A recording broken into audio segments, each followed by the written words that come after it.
नमस्कार, मी रुचा.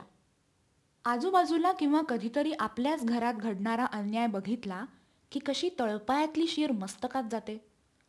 भ्रष्ट माणूस हा एक प्रकारचा अशक्तपणा आहे आणि आपणच त्या गोष्टीचं पोषण करत असतो.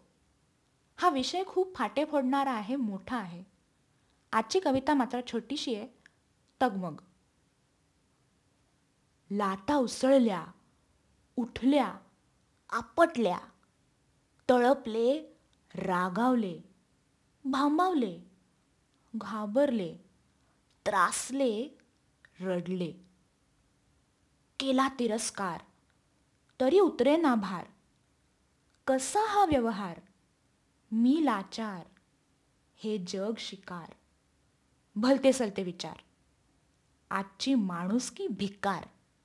हा भयानक भ्रष्टाचार. ओहोटी आली, चिमणी झोपी गेली. लाटा शांत झाल्या.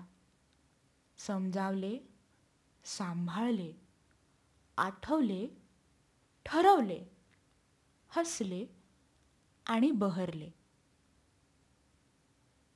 तर अशा प्रकारे सामान्य माणूस सगळ्यात मोठी चूक करतो, ती ॲक्सेप्टन्सची. हे असंच आहे आणि असंच राहणार याचा स्वीकार करून बसलोय. या गुलामी वृत्तीत बदल घडायला हवा, नाही का? असो, या नोटवर आजचा विषय संपवते. भेटू पुढच्या शनिवारी. Bye and thank you so much for listening.